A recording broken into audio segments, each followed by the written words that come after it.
Agora, lá em Brasília, o jeton tá ótimo. Né? Porque lá a vida na Ilha da Fantasia, Volney, é uma maravilha. É mesmo? Tá? Porque desde o começo desse ano, 2023, o governo federal, ele já substituiu pelo menos 52 membros de conselhos de administração das 14, né, das principais empresas públicas do país. Né? Essas funções, elas podem render mais de R$30 mil por participação em uma única reunião por mês ou, em alguns casos, por bimestre. Isso é bom, hein? Esses novos nomes são petistas e ministros de Estado. Um dos conselhos mais cobiçados é o da Itaipu. Opa! Os indicados pelo governo recebem R$34 mil para participar de uma única reunião de 2 em 2 meses. Então o Neymar vai ficar com inveja. Para o conselho da companhia... Da loja americana vai ficar com inveja, Para o conselho dessa companhia, o Lula designou o secretário de Finanças do PT, que é o Gleide Andrade, e 5 dos 37 ministros. Fernando Haddad, Rui Costa, Alexandre Silveira, Esther Dweck e Mauro Vieira. Lembrando que o salário de ministro hoje é de R$41.600. Pode passar de mais então. 34, R$75 mil. Olha que reunião só. Uma reunião só. Eles querem Se tiver mais, duas, é melhor fazer mais reuniões. Se tiver duas, já passou de 100, Isso é bom demais. Você acha que no setor privado Se fizer é duas, já passou de 100. Mas do setor privado, o dinheiro não é meu. Já na Petrobras... E a Itaipu não é deficitária. Já na Petrobras, o salário dos conselheiros é de 13.200, aí já é baixo. Reunião. Petrobras é micho, hein? 13.200 para reunião corrida, uma ou duas vezes. Dá para duas vezes. Melhor. É verdade. Mas é o seguinte, na iniciativa privada, eu contrato gente boa, competente, se a empresa falir, quem perde o dinheiro é o empresário, não o povo. Você pega as lojas americanas, né, que tiveram um desvio de... Pois é. Por que não se investiga as lojas americanas, hein? Opa, eu acho que tem que investigar. Aliás, deveria ter uma CPI. Hein? Né? Deveria ter uma CPI para investigar. Mas você acha que... Quem é que o Lula pôs no STF agora? Isso é um péssimo exemplo. Advogado de qual empresa? Não, mas quem vai instituir a CPI não é o juiz supremo. Não é o juiz supremo. Não, mas é o juiz... Deixa eu te explicar uma coisa. A CPI não leva a nada. Porque a CPI, ela leva um relatório para o Supremo julgar. Não, sim, aí depois você vai apresentar para o Ministério Público, depois você tem que abrir o processo de julgamento. O Volney, você falou do setor privado. Nós temos aqui 302 estatais federais. Eu, por convicção, e aqui o gostoso é que tem visões diferentes. Gostoso. Por convicção, eu sou a favor de privatização.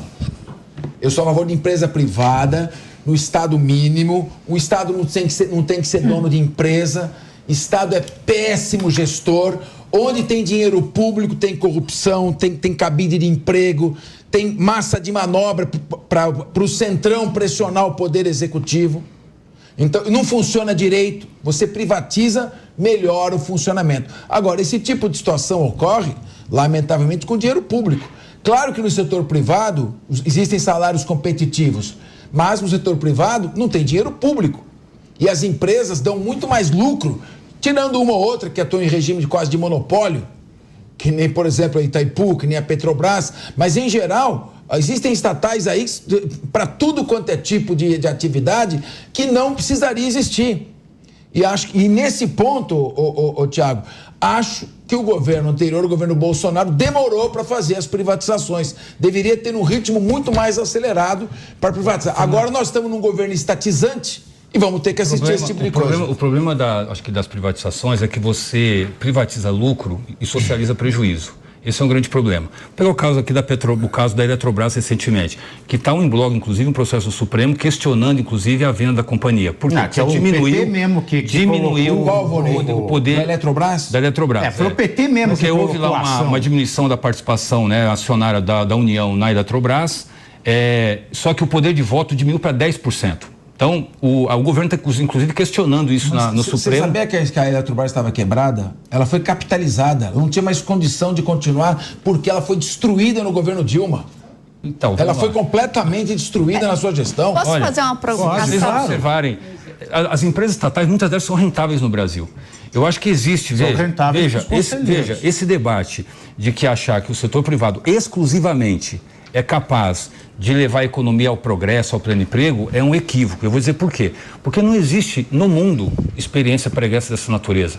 Hoje, o país com a maior capacidade de gerar riqueza, que é a China, tem um Estado que funciona adequadamente. A questão não se trata de ser público ou privado, ser estatal ou ser privado.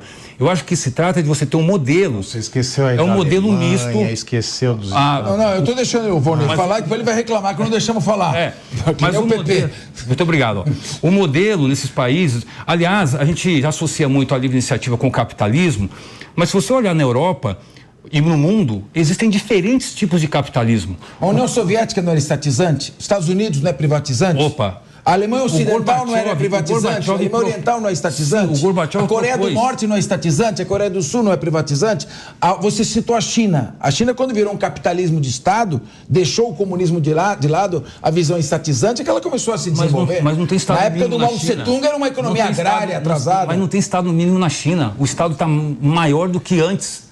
E hoje já ultrapassou os americanos. Mas veja, não estou defendendo nenhum modelo chinês para o Brasil. O que eu estou chamando a atenção é o seguinte: nós temos que ter uma ação coordenada do Estado brasileiro com o setor privado. Então, podemos aprofundar em vários setores a parceria público-privada. Olha, no fundo qual o benefício econômico na ponta para o consumidor? Qual o modelo? Não, mas a pauta é a seguinte. É o que o Estado oferece? É o que o setor privado oferece? A pauta é a seguinte. Ou é o que a parceria de empresa, pública ou privada? A pauta não é essa. A pauta é: uma empresa pública merece respeito. Por que eu vou colocar apaniguado do PT, que não sabe fazer o leco-cré do negócio que está no riscado, para ganhar 30 mil por uma reunião? Por que eu não chamo gente competente? Porque a política é assim. Posso fazer uma provocação? Tá errado também, tem que errar. O Volney colocou, o governo anterior colocou militares. O governo atual coloca os apaniguados. Não. Política é assim. Enquanto existir essa porcaria, é uma merda, estatal com dinheiro público, só vai existir isso. Não vai mudar a política no país. Você precisa diminuir o tamanho do Estado. A gente está satanizando o Estado. Estado glutão, gastador, que não respeita equilíbrio fiscal. Tá satanizando o Estado. Peraí, tô satanizando o Estado sim. Num país em que a gente não tem segurança para sair na rua, num país em que a gente tem uma taxa de homicídio alta, que menos de 1/3 dos homicídios é resolvida, que a mortalidade infantil é alta, em que gente passa fome, esse Estado não é bom. Vou fazer uma provocação aqui para vocês que são juristas, né? Vamos lá. A gente adora se provocar. O que é ilicitude? O que é ilícito? É aquilo que não está na lei, né? O que a lei prevê como ilícito, ou aquilo que gera um dano, né? Ilicitude é tudo aquilo que gera um dano. Exato. E principalmente quando gera um dano público. Então, seja de governo de direita ou de esquerda, né? Usar as estatais para se apropriar ali dos cargos e dos salários para fazer uso ali para suas equipes, para suas panelas, já é uma ilicitude, porque já é um dano gerado, né? Assim como, por exemplo, o caso lá das joias do Bolsonaro. É uma ilicitude. Eu não sei se você sabe, eu passei 4 anos sendo chamado de comunista por falar de que assim, tá uma merda isso que o Bolsonaro tá falando, tá fazendo. Então, agora eu sou, exato, agora todo o meu período de fascista. Causou dano ao cofre público? Não, desculpe, desculpe.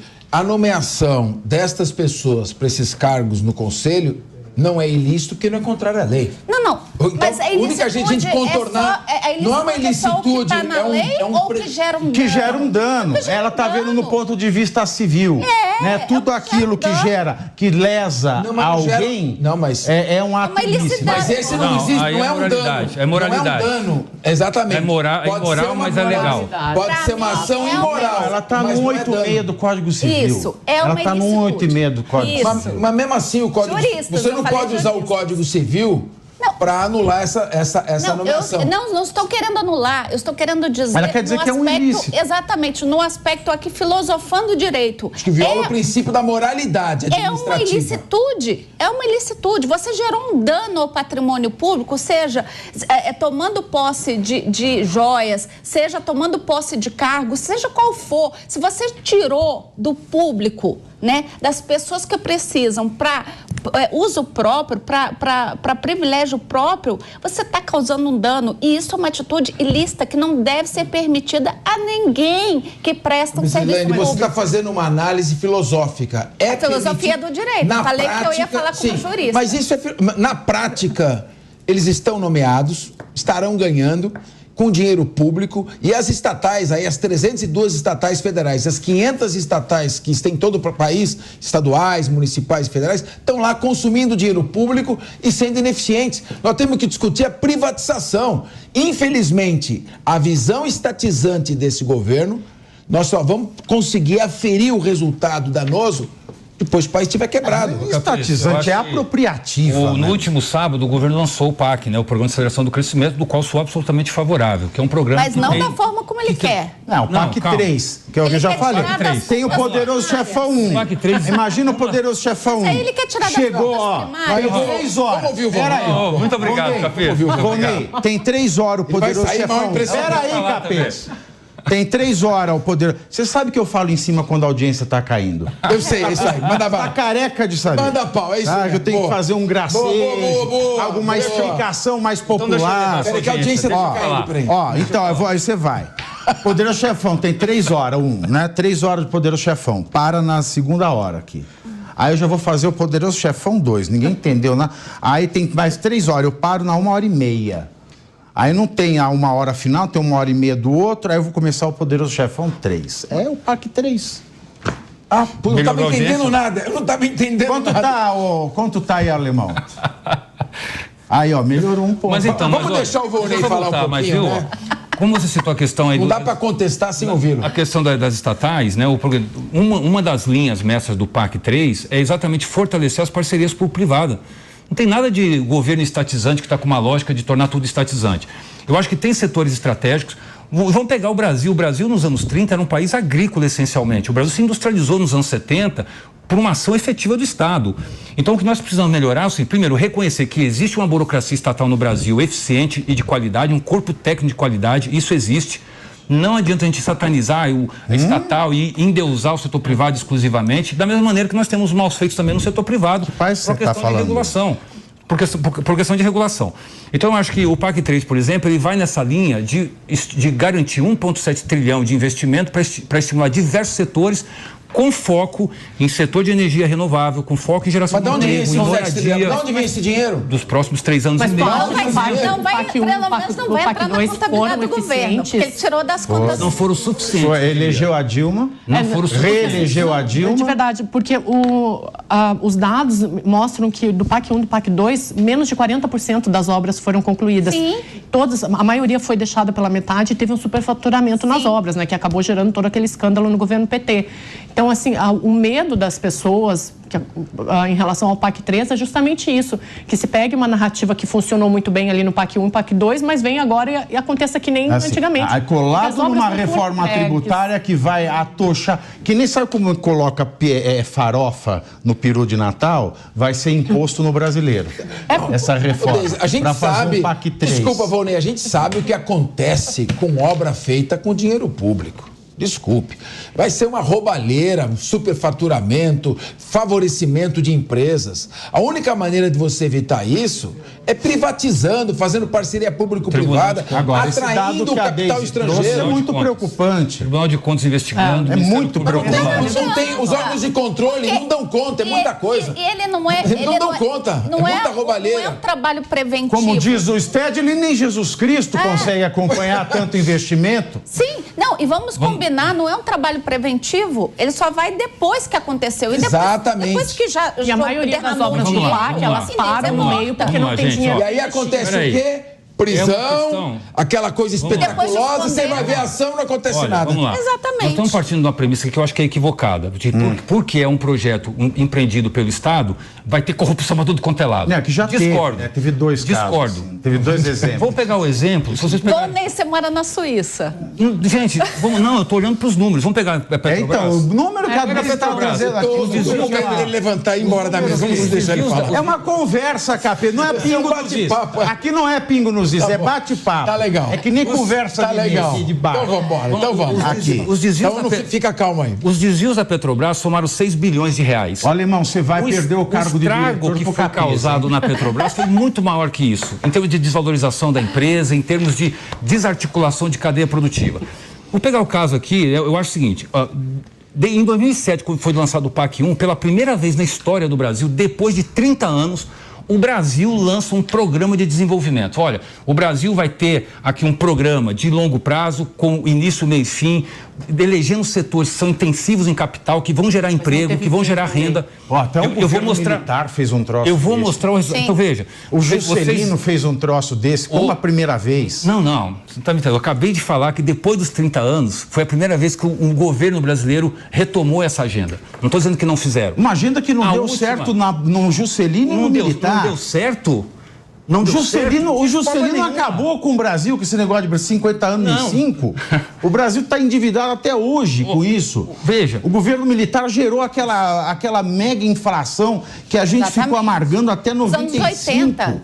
A mega não inflação, deu certo. Totalmente estagnado por conta disso. Isso vocês têm razão. A hiperinflação dos anos 80 foi resultado do endividamento externo que foi contraído pelos militares para promover esses financiamentos, esses projetos. O que está acontecendo atualmente é que o Brasil não está se endividando externamente. Aliás, pelo contrário, o Brasil hoje tem estoque de reserva cambial que não tinha nos anos 90. Mas está se endividando internamente. A gente precisa cortar a dívida interna. O projeto do arcabouço fiscal é arrecadar imposto. Tem um equívoco aí de achar que o valor do PAC 3 é exatamente o valor do déficit fiscal. É igual. Eu queria que o governo achasse alguma coisa. Deixa eu dizer, olha, vocês sabem quanto que a dívida PIB lá nos Estados Unidos é mais de 100%. No Japão é 200%. Nos países ricos é de 150%. Essa questão da discussão do déficit público, da dívida em relação ao PIB, ela é muito superficial no meu ponto de vista aqui no Brasil. O Brasil não tem um problema de dívida pública grave. O Brasil não tem uma crise fiscal, como todo mundo fala. O Brasil equacionou, o Brasil aprovou uma lei de responsabilidade fiscal em 2000. Muitos prefeitos se tornaram inelegíveis. A Previdência está tinindo. A lei... A gente está envelhecendo, a Previdência não tem dinheiro. Mas isso não tem nada a ver com o Estado ineficiente. Não. Isso tem estado com a nossa curva demográfica. Não é o Estado que gere a Previdência. O Brasil está envelhecendo e é natural que o número de contribuintes por beneficiário diminua. Agora, deixa eu só voltar um pouco no ponto que a Deise levantou, que eu acho que é importante. Né? Olha, 40% das obras não foram concluídas. Eu acho que elas têm que ser concluídas. Né? Agora, sim... Não, 40% foram concluídas. 60% é que não foram. Estou dizendo assim, isso para mim não invalida o governo lançar um programa de desenvolvimento para o país, com início, meio e fim, com meta. Isso não invalida. Foi feito um levantamento em 2014, governo Dilma Rousseff, sobre 6 obras do PAC que estavam atrasadas, não foram concluídas a tempo por incompetência do poder público na gestão de obras. Cada uma delas gerou de prejuízo 28 bilhões. O governo Dilma, que foi um governo ideológico, não foi um governo técnico. Qual é a fonte disso? Aqui. Aonde? Aqui. Vou passar para você. Agora eu vou começar a pedir fonte de tudo que tu fala, hein? Pode, aqui. Toma cuidado aí. Tá aqui. Tá aqui, ó. CNI, G1, Globo, pode entrar em tudo. CNI, tá Não, deixa ele dados da passear CNI. aqui. Jornal, dados da CNI. Deixa ele passear à vontade aqui, porque aqui a gente olha, fica aí, lendo. Aqui a gente vai lendo aqui. Porque se um não acredita no outro aqui, vai virar o caos. 28 bilhões de reais em cada uma das 6 obras que não foram completadas a tempo. O pior PIB da história da República. Terceiro pior PIB da história da República, governo Dilma. O que é o governo Dilma? É um governo Mao Tse-tung brasileira. Governo ideológico, estatizante, um verdadeiro desastre.